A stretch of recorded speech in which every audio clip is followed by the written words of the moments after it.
So we are beginning to move now into our public dialogue, shaping the next wave of innovation and disruption, a public dialogue with Nicole, Wong, and Bina, Venkataraman. And we are so pleased to have them with us today. And I am so pleased to be able to introduce you both to them and to this public dialogue. My name is Stacey Goddard. I am Associate Provost for Wellesley in the World, as well as a professor in the Department of Political Science at Wellesley College. And I have to say, it is an absolute honor to be here today, introducing the annual Albright Institute's Wintersession Public Dialogue. This is now the 16th year that the Albright Institute has concluded its winter programming with our public dialogue. And I really want to stress the importance of this, because for the last few weeks, we, in many ways, the Albright Institute is largely, not entirely, but largely internal. This is the work of our fellows, the work of all the brilliant faculty members who come in to help us, coming together to be able to produce these presentations to our DVP, right? A lot of intense internal work. And this is the moment where we really have the opportunity to bring that work and to bring these discussions and engage with this broader community around the specific global challenges that animate our winter session programming. And I think this year, it's imperative that we do so. The theme of this year's Albright Institute programming and the theme of this dialogue is this question of what global challenges do innovations and disruptions in technology pose to our understanding of ourselves, to our understanding of our local communities, and ultimately our global order. And I cannot think of a more important topic to be taking up this year. Obviously, this theme immediately brings to mind the challenges that we face as we grapple with advances in artificial intelligence, and even more specifically with generative artificial intelligence. And on the one hand, I think we know that this is a technology with immense promise for humanity. Generative AI may have the capacity to propel forward human knowledge at a rate that we can't even begin to imagine. It can deal with immense amount of data in ways that the human mind cannot. It can synthesize knowledge, it can synthesize research in ways that might give us innovations in public health, in climate change, even in conflict escalation and resolution, that can give us the pathways towards solutions to global challenges. So that's the promise. It might even open up space for human creativity by taking those tasks that we all do that feel so routine and so mundane that we know when we do them, they're draining the creativity from our minds. Oh, wait, hold on, I have an email. I've got to get to that. So maybe if we can put that away, we get to actually revisit this place of human promise. But maybe not. We also have to worry. We have to be skeptical. Maybe we even have to be fearful of what's coming next. We have to worry that our new technological world will not only cement social biases, especially hierarchies of race, gender, and class, but maybe even make them more impervious to change by making them unquestioned and solidified in every part of our life.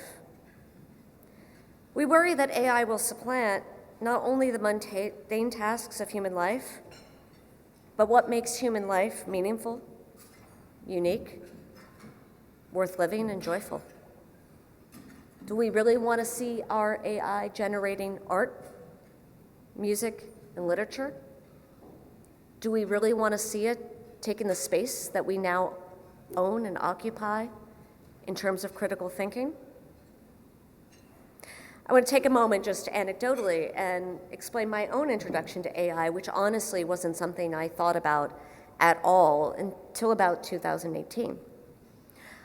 I was on a trip actually to Beijing, and we had the good fortune of visiting a venture capitalist corporation and speaking to some of the executives that work there. And we were talking about the coming of AI.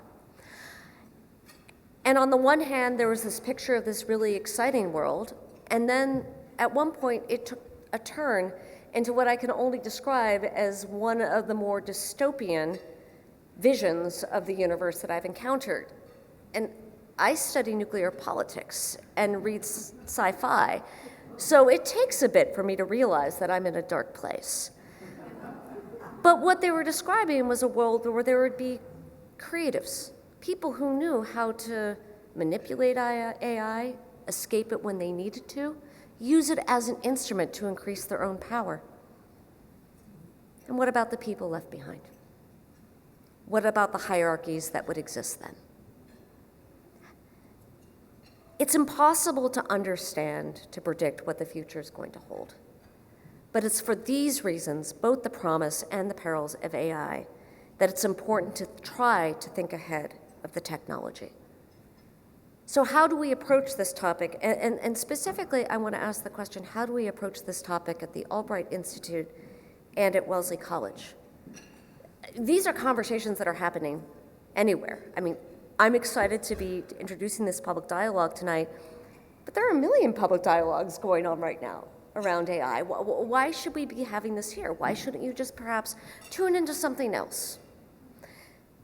I like to think what makes the conversation we're going to have here tonight different is hopefully the way in which we can animate this through the legacy and spirit of our inspirational former leader, Madeleine Albright. Secretary Albright always provided this description of herself. I'm an optimist who worries a lot. I think the Albright Institute, in honor of her, comes at global challenges with precisely this commitment. Believing fervently that we have the capacity to harness these complex technologies in ways that ensure human progress, but at the same time, worrying enough that we can be aware of the threats that such innovation possess. We can be optimists, in other words, and still be realists about the obstacles that are in front of us. To make sure that we stay on this right path, it's not just that we're going to imitate the optimists who worry a lot. We're also going to adopt a few other commitments of Secretary Albright. First, we embrace her interdisciplinary spirit. We understand that progress is only possible not only if we work together, but we work across our specialties and our disciplines, with the idea that something this complex requires that we mobilize our expansive and diverse knowledge in service of our aims.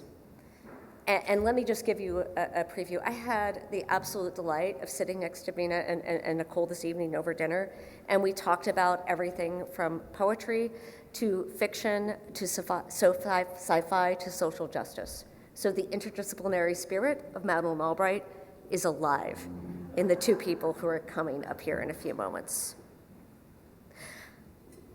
We also understand that, and this was very much Secretary Albright as well, that any solution that we pursue has to be grounded in moral principles and ethics.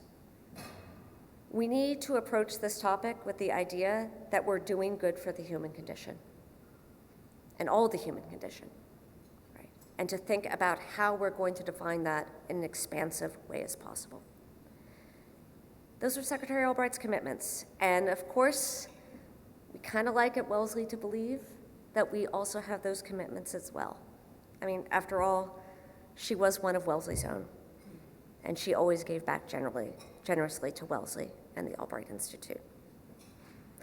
And I want to say that when we say she gave back to Wellesley or that these are Wellesley's commitments, I'm not just talking about the institution. I'm not just talking about the buildings. I'm not just talking about some sort of space. I mean the living and breathing human beings, all of us in this room and beyond, that make up this space that we call Wellesley College. We see this spirit reflected in so much of what has happened in the Albright Institute's Wintersession program. And I want to say for a moment, especially in the work of our fellows. In the last couple of weeks, our fellows have heard discussions and engaged in conversations on topics ranging from the role of AI in language and translation to climate change to issues of war and peace. And perhaps even more impressively, these fellows have delved into these topics in their own presentations on topics on cashless societies, public health in Kenya, intellectual property to mapping the deep blue sea. Fellows, in the past, I have been with you during these couple of weeks. I know how hard you worked. I know how stressed out you were, and I know how well you've done. Congratulations, and welcome to this moment. You'll have more celebration tomorrow. I also want to thank the people who make tonight possible. I want to start by thanking Julie Lanza and Beth Robichaud. Your efforts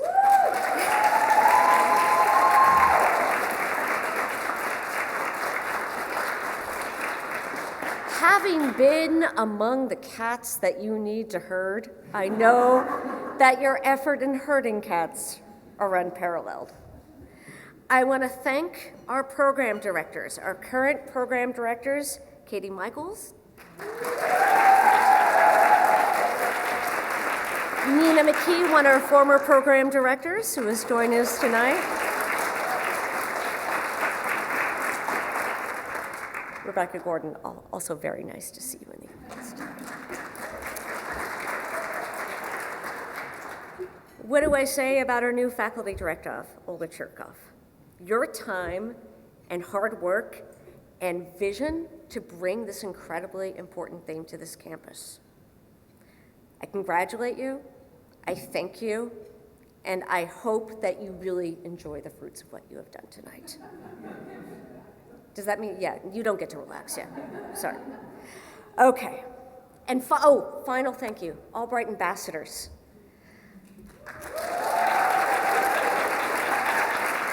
For those of you who do not know who our Albright ambassadors are, we consider them to be the stewards of this very important endeavor. When I talk about keeping the spirit of Madeleine Albright alive, they make sure that we do this year after year. Thank you. And now, I am delighted to introduce to you the participants of our public dialogue.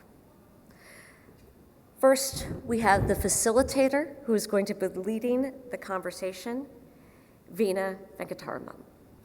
She is currently editor-at-large for strategy and innovation and the inaugural columnist of the Future at the Washington Post. It's pretty intimidating, by the way. You come to this position with a wealth of prior experience, including some in our hometown of Boston as the editorial page editor of the Boston Globe, who oversaw the news organization's opinion coverage and editorial board during 2 presidential impeachment trials, the 2020 election, the COVID-19 pandemic, the death of George Floyd, the Capitol insurrection, and Boston's historic 2021 mayoral election. And you haven't retired.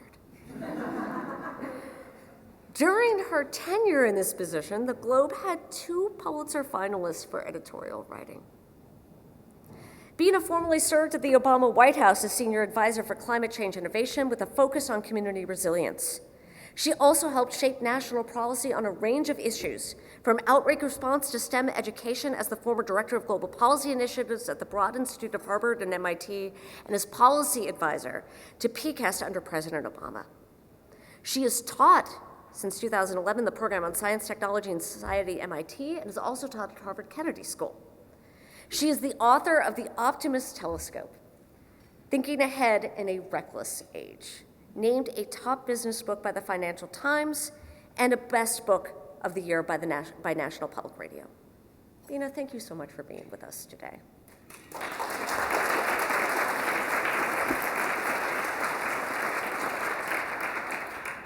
Bina will be engaged in conversation with her Mary Jane Dunbar Lewis, 59, Distinguished Visiting Professor, Nicole Wong. She previously served as Deputy U.S. Chief Technology Officer in the Obama administration, and where she focused on internet, privacy, and innovation tech policy, although I understand mostly on privacy. Prior to her time in government, Nicole was Google's Vice President and Deputy General Counsel and Twitter's Legal Director for Products. She often speaks on topics related to law and technology, including 5 appearances before the U.S. Congress. She has continued to work tirelessly to get us to be able to guide this moment of technological innovation towards productive, ethical, and just purposes. She serves on the boards of the Mozilla Foundation, which promotes an open internet, the Filecoin Foundation, an independent organization that stewards the growth of Filecoin and related technologies for a decentralized web, the Open Technology Fund, an independent nonprofit working to advance global internet freedom, a nonpartisan and nonprofit, as well, and Kyle Matters, a nonpartisan nonprofit news organization. We are honored to have you here to talk about technological innovation and how it is we can actually use this moment to move ourselves towards a more just and ethical society. So with that in mind, let me go ahead and invite you onto the stage, Bina and Nicole.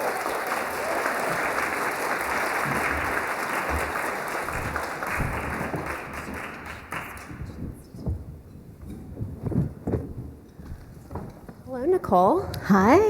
Hello, everyone. Everyone's gotten their desserts. We're good. All right.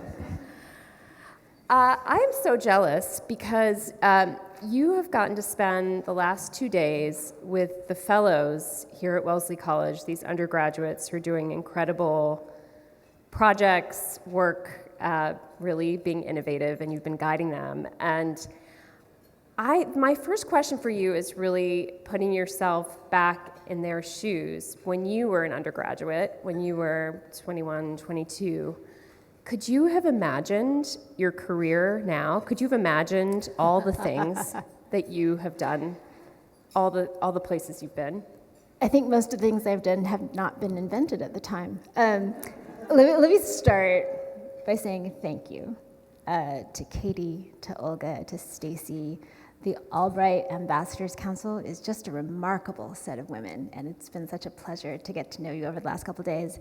And the student fellows who I've been sitting and watching their presentations, which had a range. If I sound slightly incoherent today, it's because my brain has been filled with incredible things, from AI and artists to the mapping of the deep sea to going into outer space and exploiting asteroids. There has been so much. Every one of them knowledgeable, open-minded, dedicated to the work, all so in the spirit of Madeline's own style. So I thank all of you for the experience of getting to be here.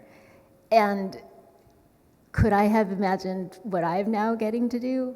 No. But as I was telling the students the other day, we were having tea together, and your lives will never be linear. That's sort of the way I've now kind of come to understand where you end up. What you do is you follow the things that you're passionate about, and you make sure you're ready so that when the tide comes in and it's time to set sail, you know to get on the boat, and you go. And I've been really fortunate in that, and have sort of tripped into a bunch of different amazing opportunities.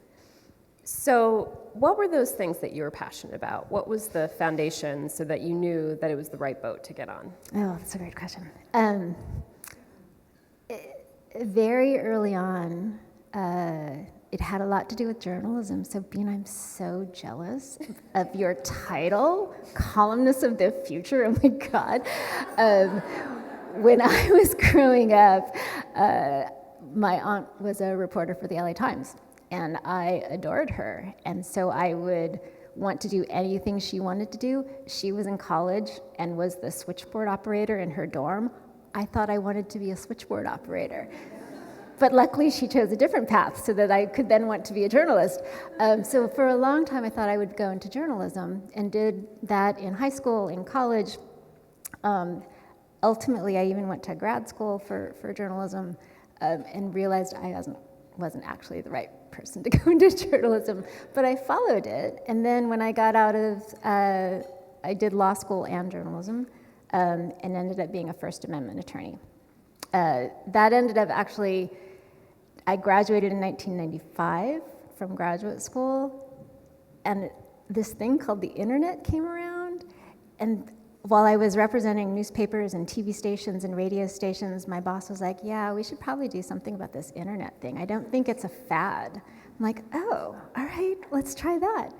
And that's how it started. All of a sudden, I was in San Francisco in 1995, 96, 97. Yahoo went public in 1997.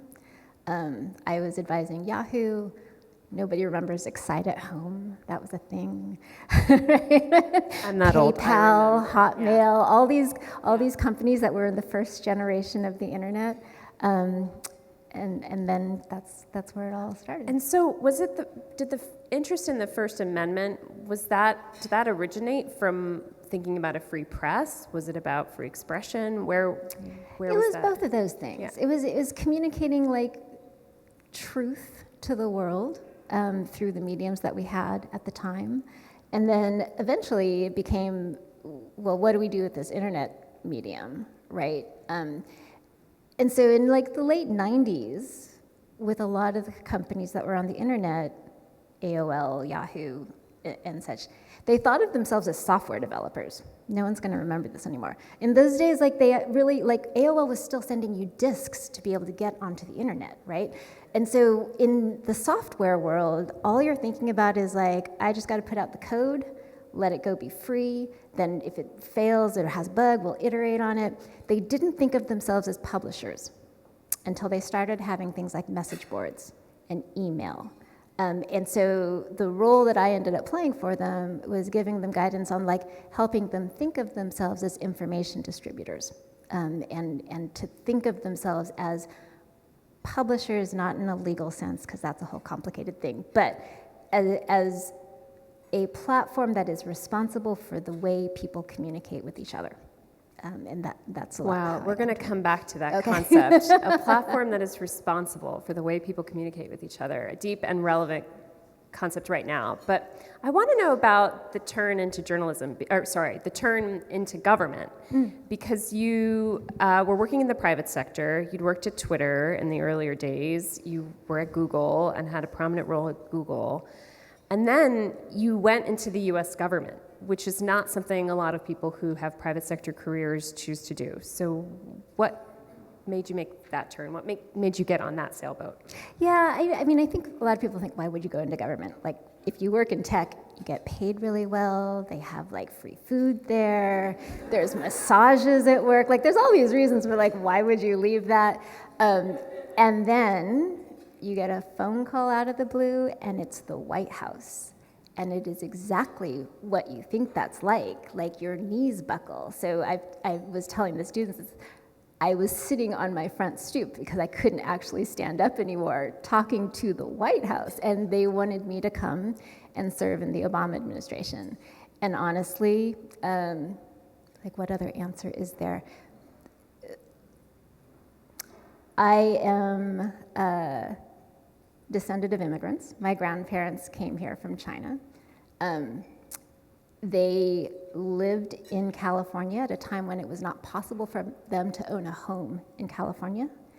My grandfather actually ended up helping to start a Chinese community bank because people would not make loans to the Chinese at that time.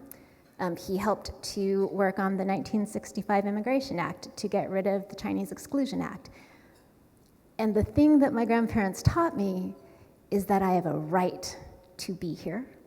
I have a right to have a voice in my community, to participate in the governance of this country, and if I got the opportunity, it would be both a privilege and a responsibility to serve.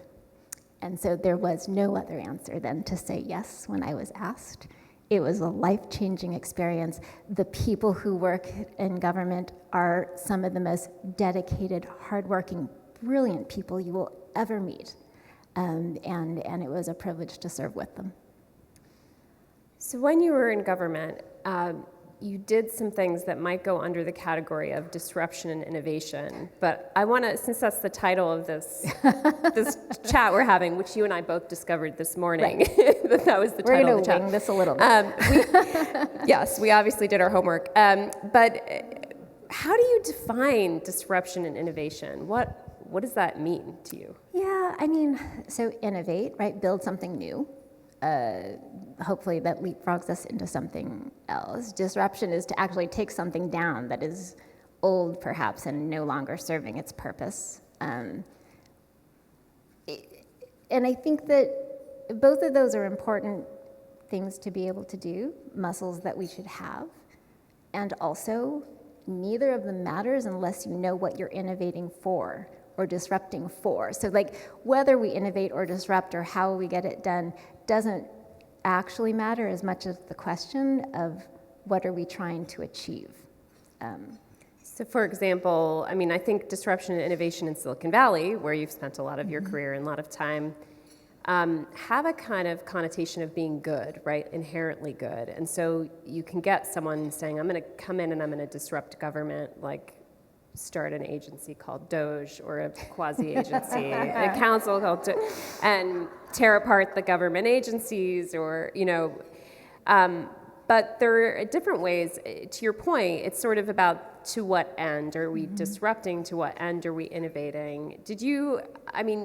When you got into the public sector, were you surprised by either the limits of your capacity to disrupt and innovate or the ways in which you needed to do it? Yeah, I think they're different. I mean, so in the private sector, right, and I'm going to be very specific to sort of Silicon Valley, and by that I mean like meta Silicon Valley, not like the location of Silicon Valley. But for those in tech, there was a period where people were into the move fast and break things mode, which was a description of disruption, which is like the old ways are holding us back. If we take them down quickly and fail fast, we will build something better and newer with a different vision. And that has really sustained a lot of the innovation we've had in this country for the better. There were many things that, like, there was a time when you had email and it would only hold so much, and you had to go in and delete it, like emails out when there were too many, because you couldn't get any more emails into your inbox unless you deleted some of them out. That was actually a thing. One of the first products that I launched when I was at Google was Gmail, and the promise of it was you'll get a full gig of space that you can do whatever you want. And that was remarkable. And now it's for everyone, right? Now your email does all the things of storing all your photos and all your calendaring, everything else. So that's an innovation that was in the private sector. And I think government is different in the sense that the stakes are really high, right? We can't afford to leave a whole segment behind. If we decide that we're going to disrupt how Social Security checks get to people, we better get it right. So it's less about move fast and break things. But it is more, as my friend DJ Patel, who was the country's first chief data officer, he liked to say, move purposely and fix things. And I think in the public sector, that's what we are trying to do, with a clear mission to serving people and making their lives better. It's not about breaking everything, although sometimes things should be broken, but it's really about fixing things. Stacey set us up to really think about and talk about AI, and I'm curious from your perspective, when you look at what's happening with AI and how the technology is advancing, are there places where you think AI is going to fix things or can fix things? Where do you see areas of promise and how those are being used towards the public interest?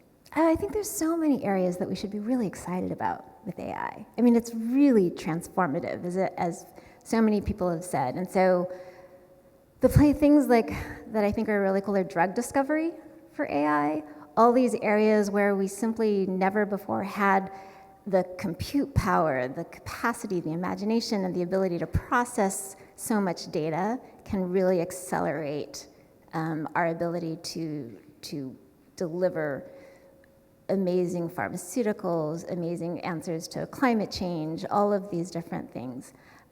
There's some really mundane things too. So in some of the fellow discussions we were talking about, like, what should AI do?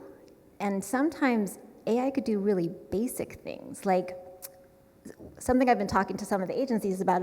What if you took all of an agency's white papers about housing, about cybersecurity, and you put it into an AI, and then someone could just like ask a chatbot, what do I do if this happens? And it would just spit it out because it's got all the content already in there, and make like it's so much more accessible for people to ask a question than having to pour through a bunch of PDFs.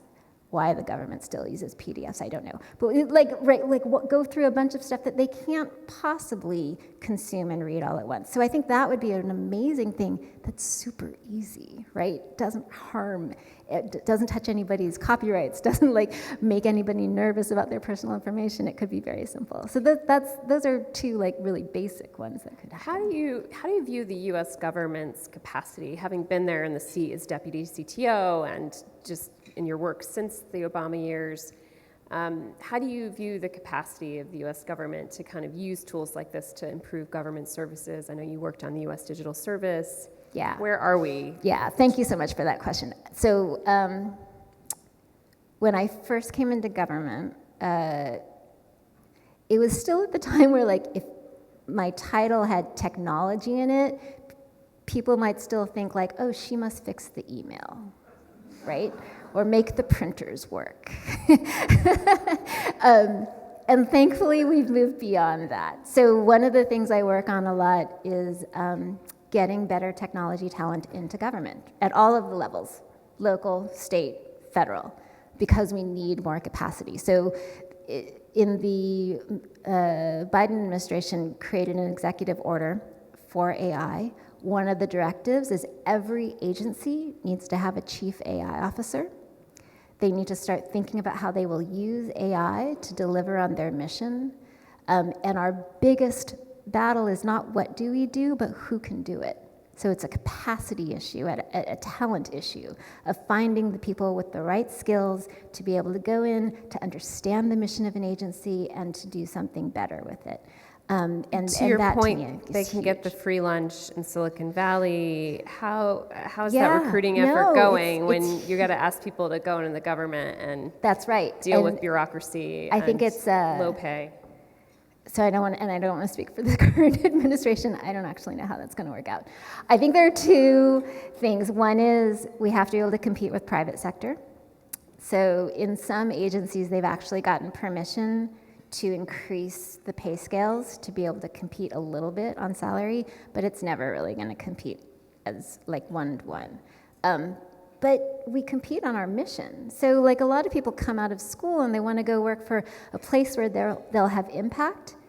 Where else could you have as much impact but by going and helping the US government deliver SNAP benefits to people who need them, housing to get people under a roof that's safe. Like there are so many places where if you want to have an impact, the government is actually the best possible place you could be. And so that I think is how we have to compete better. There's a lot of people working to try and have that happen, and it's slower than I'd love, but it's way better than when I started. I think that you can see that in some of the things that came out in the last administration. The blueprint for AI, the executive order on AI, some of the other work that's been done in other areas of technology. We have real scientists, really good policymakers with technology knowledge who are now in government, and I'm so thankful for them being there. You alluded to not wanting to speak for the incoming administration, and I will not ask you to be a spokesperson for them, but I am curious what your assessment is of how much of this apparatus to use AI for the public interest you think will survive into the Trump years. Yeah, it's hard for me to tell. So let me do it by kind of anchoring a little bit in what the Biden administration has done. What I was referring to is like the blueprint for AI that came out during the Biden administration and was largely led out of the office that I used to be at, the Office for Science and Technology Policy that sits within the White House. It focused a lot, it was rooted in what is the human impact of AI? How do we ensure equity, fairness, and justice within our uses of AI? So think of the converse. There are a lot of ways to approach the issue of AI. It could be in the sphere of global competition. It could be in the sphere of commercial exploitation. There's a whole bunch of it could be about technology expanse and research. But the lens they chose was about people and justice. The way that our policymakers position what matters has everything to do with how we move forward. So the question's going to be, whoever comes to sit into the next Office of Science and Technology Policy, what is the goal? Innovation, disruption, it doesn't matter. We need to keep our eye on who we serve and for what purpose. You raise a really interesting point there that this framework that the Biden administration started with was actually an AI Bill of Rights, people's rights in a world where AI is emboldened and more central to decision making in all kinds of realms, from housing to transportation to healthcare. And that becoming the basis of the executive orders that the Biden administration put out on these topics.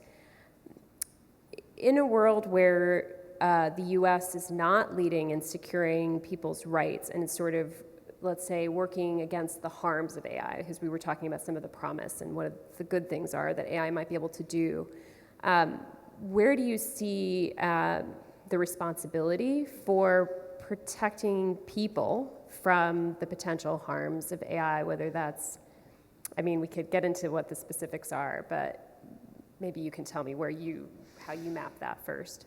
Yeah, I mean, there's a reason that public sector and private sector have to work together, right? So I think in the policy world, we can set goals, we can create frameworks, but ultimately it will mostly be the private sector that builds. And so it's a question of like, how do we do this development, which is like a dance between the public and the private sector, and make sure that we're building the right things for the right folks, I guess is one way to think about it. It can't only be about what the private sector wants to do, right? I think they need guidance. I think whether or not we actually get across the line here in the United States, I'm not sure there's going to be a federal AI bill. We can't even seem to get federal privacy legislation at this point. But there's a lot of really interesting things happening at the state level. Colorado passed a very comprehensive consumer bill for AI. I think in the last term, Governor Newsom in California passed like 18 different bills on AI that had to do with transparency and health data. So I think there's a lot of really interesting things happening at the state level that we could watch. And then like we exist in a global world. So Europe has legislated on AI. There are other countries talking about putting guardrails up. It's a really complex area. If I were still working within a company, I'd actually be kind of nervous about how many things I had to track. But I think all of that means that companies should be rigorous around their development, the red teaming of what they're building, and how they deploy. We were chatting a little bit before dinner about how much the world has changed, and you just referred to the sort of patchwork, I guess, of regulatory approaches to AI. There's the EU leading on some of the privacy aspects. There's a very different approach in China where the data from the citizenry is powering the development of AI. There's obviously there's Colorado, there's isolated cases here in the US of regulating to try to prevent discrimination from AI and so forth, undue discrimination. That's a very different world than the world that you entered when you were working for internet companies trying to sort of create technology as a unifier. Now we have sort of maybe an AI power competition between US and China. We have all different kinds of regimes involved in technology. Can you kind of explain, how do we get here from there, from where the internet was supposed to bring us democracy around the world, right, and unleashed the social media platforms helped embolden the Arab Spring. Right. How do we get here? Yeah, it's a great question. Sometimes, because I've worked in this space for so long, I sometimes feel like a historical artifact for the internet. So you'll forgive me if I sound really old right now as I talked about like the history of where we've come from. But like there was a world where the internet was much simpler. And if you think about the commercial internet as starting around 1990 or 1997 maybe, for the first decade or so, it was a very small internet. There weren't that many commercial websites out there. They were kind of dull. They were like billboards, right? They were sort of one-way broadcasts of information, with sort of very few exceptions. And more importantly, the internet was really grounded in the US. There were maybe a handful of countries that actually had meaningful presence. So it would be the US, Europe collectively, but not all the countries, Canada, Australia, Japan. And when you think about that set of countries that's first on the internet and setting the tone, those are countries that are largely allied, largely consistent in their view on rule of law, on freedom of expression, and on privacy. And because of that, there was really very little conflict over the first few years of being on the internet. And then I would call it around 2006 to 2009, there's a huge increase in where the internet was available. And penetration was in places like Saudi Arabia and Turkey and Vietnam and Thailand and China and Brazil and India and Russia. And all of a sudden you have a bunch of countries that are either not democratic, have a very different sense of rule of law, freedom of expression and privacy, or very young democracies, which still don't know quite how to flex the muscle. So I would pin 2009, where when I was at Google, we were dealing with a lot more conflict with countries. I think part of that also happens to be our ability to have compute was much higher by 2007, and so you ended up with a lot more images and video that was able to go online quickly. Because of that, because it's visual, you no longer had to have a specific language in order to understand what it was. And so visual started to make cross-border communication much more possible, and many more people getting offended by what they see in somebody else's country. So like one of the first things that I had to do, we had just acquired YouTube, and there was a soccer match between Turkey and Greece. And the Greeks started bad-mouthing. I'm going to use a word that is okay for radio broadcast. Bad-mouthing the Turks. And it became a thing, and the Turkish government, for a period, blocked YouTube in the entire country because they did not want their people to see that kind of disparagement of the Turkish people, and in particular of their leaders. That became a whole thing. In 2009, Google was blocked in 27 different countries for a whole variety of reasons. But it was a place where those newer countries on the internet were really wrestling with what it meant to be a part of a global community. It's so interesting. That really speaks to what I have perceived as a set of assumptions the democratic governments like the US made about technology companies in the early days, and sort of even the reason they would see you as the ideal person you were to bring into government, because technology companies were kind of working hand in hand with freeing information and making access to information possible for people living in all kinds of places and regimes around the world. But that assumption that technology companies are working on a parallel track to democracy seems to me to have not borne out over time, that technology companies will now take the cue of an authoritarian leader and censor certain content just so they can stay operating. So they won't get banned in those countries, and they'll kind of keep going on. Do you think that our assumptions as a public sector have caught up to that in terms of how we're viewing and regulating and dealing with technology companies?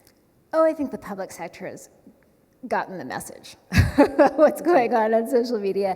I mean, and I wouldn't lay it necessarily entirely on the companies, and I realize that sounds terrible since I worked for companies, and so you might think I have a particular bias, but I do think there was a period where these companies, think about the Arab Spring happening on Twitter, right? Or Black Lives Matter, hashtag Black Lives Matter on Twitter, or hashtag Me Too. There has been a period of the internet really permitting marginalized voices to find their community, to find an audience where their government or might not have permitted it, or their community might not have permitted it. And I think that was real. And a thing that I did not foresee, honestly, is that getting blocked in 27 countries was actually not the worst thing that could happen. The worst thing that could happen is people coming on and weaponizing the ability to communicate against us, against individuals or marginalized people.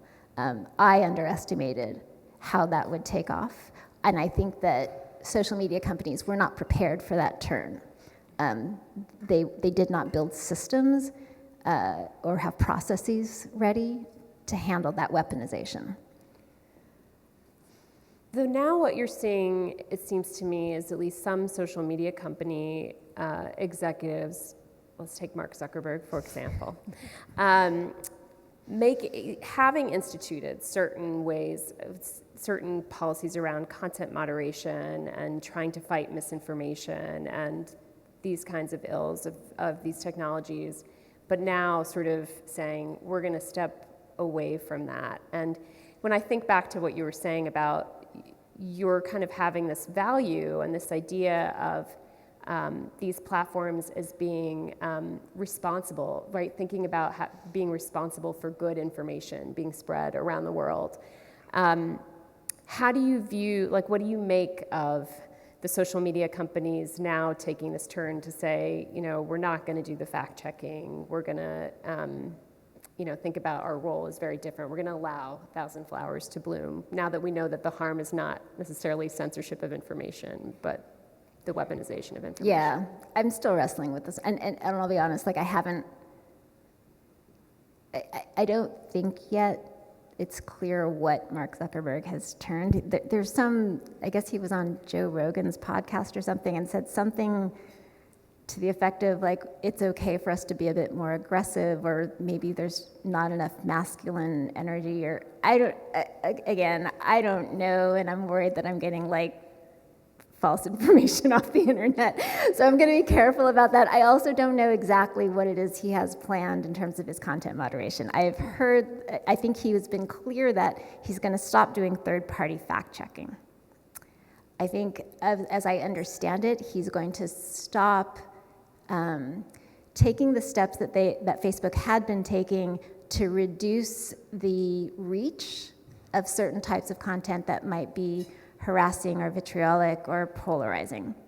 I think that he is now lifting the prohibition on calling LGBTQ people mentally ill. I think that was a change. So let me take those in steps. The fact-checking one, I'm not sure how bothered I am by that. It's a pretty small segment of what you content moderate on for fact-checking. So maybe it was useful, maybe it wasn't. In honesty, a lot of people on social media, it's not going to matter whether you fact-checked it or not. They're still going to go for certain types of content. So that actually, although he talked about it a lot, I'm not sure I care about that one as much. I'm really worried about the not reducing the spread of viral but false information. And I think that the anti-LGBTQ content is so specific to the harm, he shouldn't be forgiven for that one at all, because it's clear that that's a targeted intent. So taking those, whatever it ends up being, the fact that he was signaling it is actually what worries me the most, because he's speaking to a particular audience with those choices. And it is harmful for the ecosystem as a whole to say that we either don't care about it or we will endorse it. And so that there's some, I guess the thing that we have to think about is like, why does he think the audience wants to hear that, and how should we reflect on ourselves? So there's been a lot of talk over the last, honestly, decade about letting all of this hatred spread online, the anti-Semitism, the misogyny, all of these things. But I think that we also have to look at ourselves and where the demand is coming from. Because there's something about it which is not just about the technology. There's something about us that we need to own and figure out how to get right. Fair. So I think, I'm paraphrasing, but I think what Zuck said on the Joe Rogan podcast was a little bit about dialing back the DEI initiatives, which is something, of course, Elon Musk has also spoken out about, and others, and arguing for this masculine energy to return to corporate culture. I'm paraphrasing again. Because it's all gone so well. Right, so I was far. gonna, yeah, and I was gonna say, tech is not a place where, it's like we say the phrase tech bro for a reason, where I think, oh God, there's just not enough masculine, feminine balance. They just need some more yin yang. But that does make me curious about you, because you have been in these environments that have been male-dominated, and even the Obama administration. I was there. It was there were a lot of male leaders around those tables. What has that been like for you? Have you chosen to go? Did you lean into that deliberately, or was it just what you were interested in? How has it been? It's just been what I've been interested in. I wasn't trying to be revolutionary in any sense, although law, male-dominated. I remember going into my first meeting of the Media Defense Bar, which is a wonderful bar. It is the lawyers who are First Amendment lawyers always walking on the side of free expression, and they are wonderful. And I remember walking to my first conference, and I was the only woman of color in the room, and I was like a third-year lawyer, which is appalling when you think about that now, right? Because they have existed for decades. And it's been the same in tech. It's been the same in the government. So let me tell you a Madeline story, because I worked for Madeline after I left the Obama administration. I was with her at her consultancy, Albright Institute. And she used to tell me this story, which is actually in her memoir, in a chapter she called, I think, 14 Suits and a Skirt, which was her first Security Council meeting at the UN. She walked in, and she was like, I'm just going to sit back and listen and absorb and learn this, get a lay of the land before I make any moves. She sat down at her seat with the other members of the Security Council, and she looked at the placard in front of her that said United States of America. And she said, paraphrasing her because she was telling me the story, if I don't speak, then no one speaks for the United States. And I am here for a reason. And what I took from her when she told me that story is like, I was brought to the table for a reason. There is no world in which I stay silent because I'm supposed to be here. And so like I would say to all of you, and I'm so proud of you for all the work you've done over the last couple of weeks, when you get into the room and you have a seat at the table, do not squander that moment. You are there for a reason. You are there because you are qualified and you have something to contribute. Do not doubt that at any moment in your career.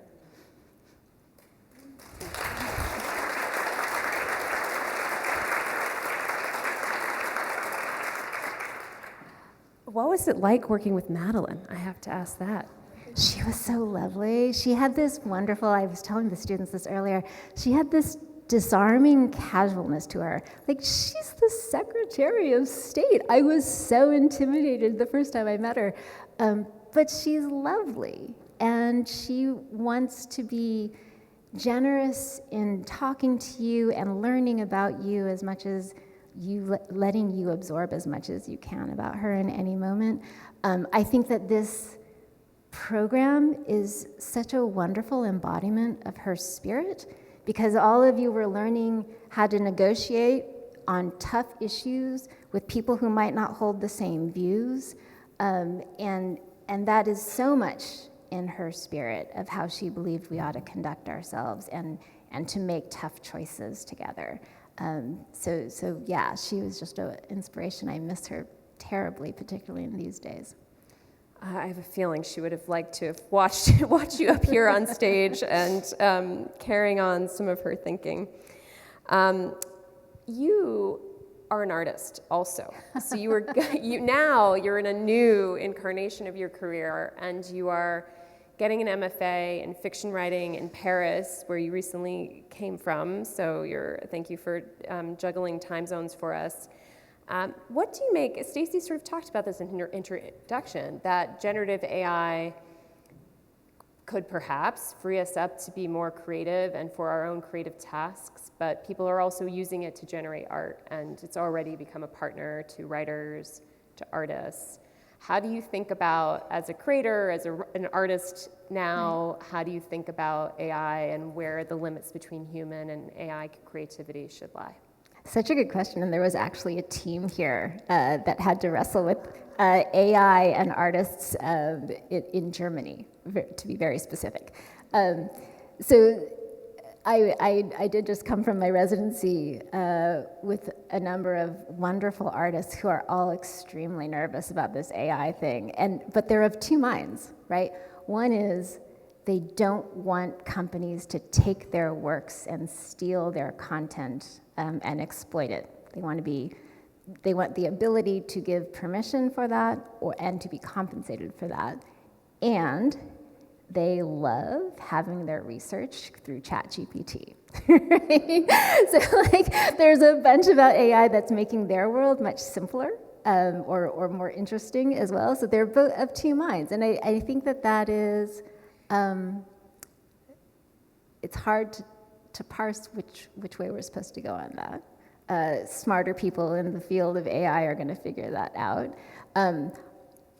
As a matter of art form, I actually do think we're going to see some really interesting art come out of it. One of the students' groups was actually showing us promptography, I think is what they call it, which is the creation of AI images, giving it the right prompts, which is certainly interesting. I will also say, as one who is now struggling with writing and really struggling with writing for most authors is not about just generating a book, maybe for some, but it's actually about thinking and expressing something and feeling something. And talking to some of my classmates who are poets, they said the most interesting thing to me. They said, there's a difference in poetry to read it on a page, to speak it, and to hear it. And it resonates in your body differently, and it resonates in your mind differently. And I don't think AI will ever be able to do that. And so connecting with what makes us human and how the arts feed that is actually really important, and I don't think can ever really get replaced by AI. We were talking about this at our table a little bit earlier, and about how there's this quest, and I think of it as driven by a lot of AI technologists who also happen to be male, to try to replicate human intelligence or have machine intelligence approximate human intelligence. And it's very much the conversation that dominates even media about AI, I have to say, is how close are we to human intelligence? And what you're articulating is a very different approach to that, which is to say the human artist, poet, speaks to the human audience through the poetry and the art, and that is something that is intertwined with our biology, which for now, the substrate of the machine is not the same as the human body, it's machine stuff. Do you think, I mean, this is really a question I have that I wrestle with too, like, how much should we be even thinking about machine intelligence coming towards human intelligence, or should there be a totally different way of thinking about it?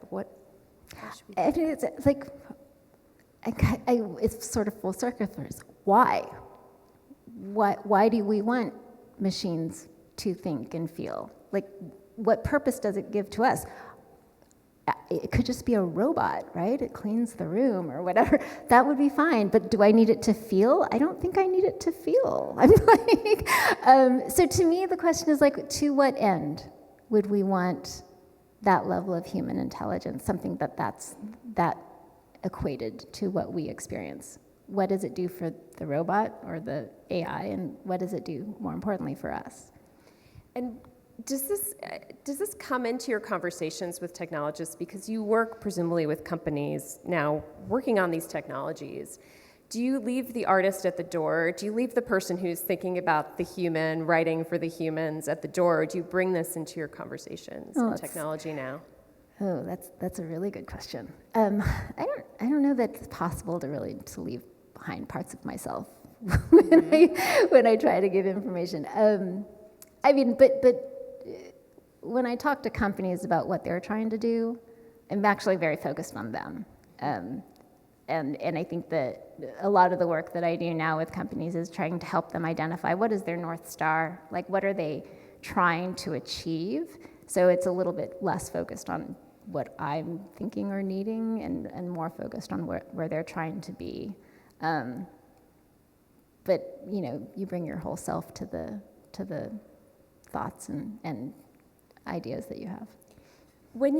As you start to orient companies towards their North Star and thinking about that, I wanted to bring us back to an earlier part of the conversation as well, where you were talking about innovation to what end, disruption to what end, and your own North Stars, which have been these values around social justice, around freedom of information, the free internet, and the sort of ideal of the internet that brought you into this space. How aligned with those higher ideals are companies' North Stars? Because I think there's a lot of cynicism about what's happening in tech, and I wonder, and then there's a lot of kind of utopic, big kind of marketing style thinking. I'm curious what the reality is. Like, what do you actually see people's North Stars being? I think there's a range. I think that there are a lot of very optimistic entrepreneurs trying to build really cool things. I'm so for that. And the places where I get sort of more prickly are the cynical ways of talking about this is going to scale really big. It's going to be huge. The hype that surrounds certain technologies, I think is a cynical play either to get money, to get regulators off your back, and that just is a disservice to all of us, right? Like, I am one who would rather us have an honest conversation about not only the opportunities of technology, but its limits. And I think that my experiences with regulators is that actually ends us up in a better place with better policy when we can do that. If you think about the ideal, getting the best out of the technologies that are emerging today, things like drug discovery, things like research that emboldens the creator to be more creative, better innovations that help us get better services, like that might actually make Social Security more efficient, or going to the DMV more efficient. And then avoiding some of the worst perils, grave injustice from technology that denies people their benefits, or that creates a bigger gap between the rich and the poor. What's the, paint the picture of the role the government would play, the role the private sector would play, the role that all of us would play in creating that more ideal version, of technology and disruption shaping the future. Yeah. I mean, part of it is laying out a shared vision, right? So I think part of the leadership of policymakers is about having a vision and then convening people, the right people, to bring it to life. And I always felt like during my time in the Obama administration, and you may have had this experience too, the power of the presidency, he doesn't actually get to pass laws. He signs them, but he's not the one out there drafting them. He doesn't get to enforce laws because that's left to the DOJ and others. But he convenes and he lays out a vision for the world we want to live in. And so I think that's where policymakers come in. And they need to do it in a way that is attuned to what is possible. So that's where the private sector can come in and inform them and say, this is what we think is super cool. This is where we think the opportunities lie.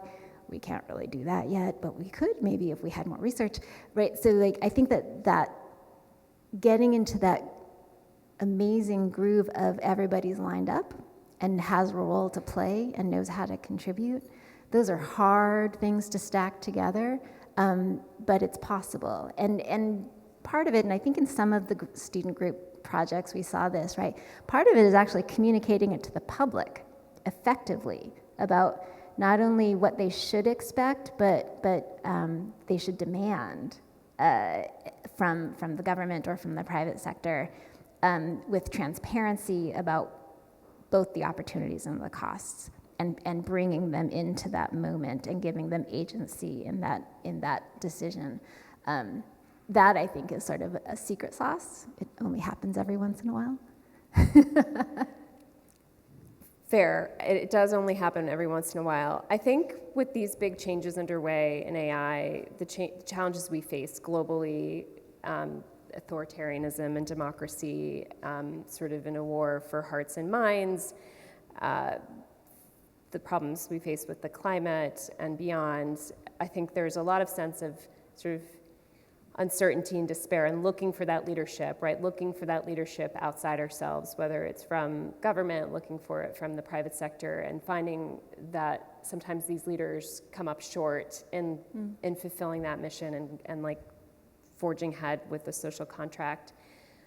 What's your advice or thinking about what those of us in this room and those of us watching online might do in an environment where we can't necessarily depend on our leadership in the White House or elsewhere? Bina's being very careful.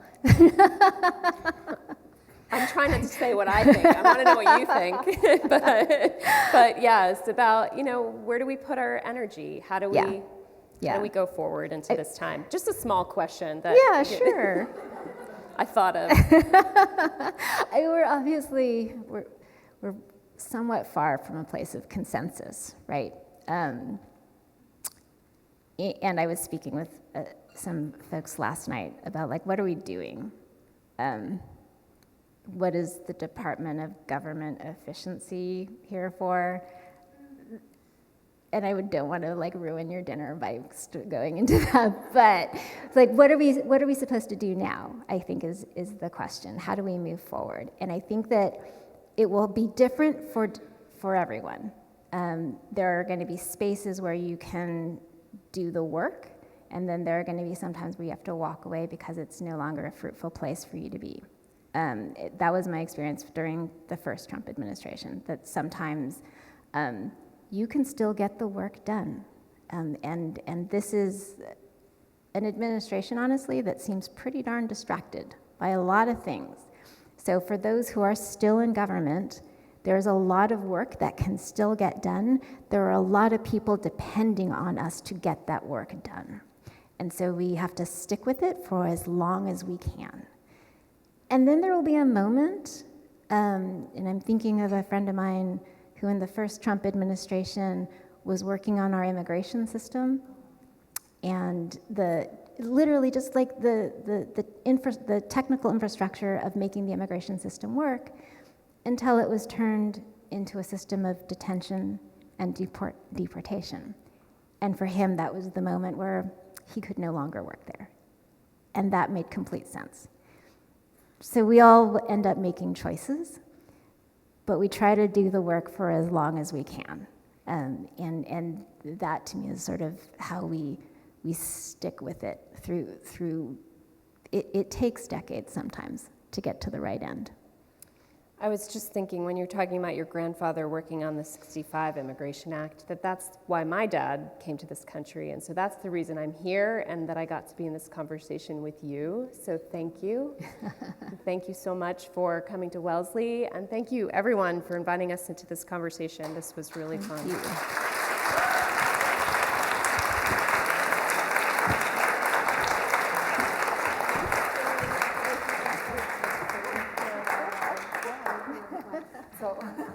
So I'm asking them to thank you so much for being here. I wanted you to stay on the stage just so that I could gush a bit. I think this is coming full circle because Stacy started gushing about and saying thank you to everyone, and I have to also say thank you to you. I have so many thoughts, but really gratitude I think is the number one.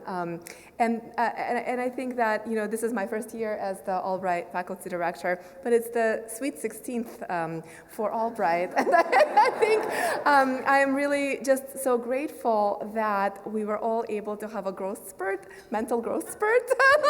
I'm just coming with all the puns because I don't know what I'm talking about, but but it was really eye-opening, and then thank you so much for the dialogue because it was actually ending on a pretty optimistic note to me. I mean, there were a lot of issues. One of the optimistic notes that I took away from it actually was how Madeline being kind of the optimist but who worries a lot, and here there's a lot to worry about, and one of those things is of course AI and how it can potentially disrupt human connection, and but Albright and this experience today and through the 2.5 weeks has been the most humanly connected experience I think that I've had in recent times. So that's been incredible.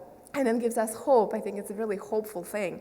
And your conversation, too, kind of opened that mind for me as well.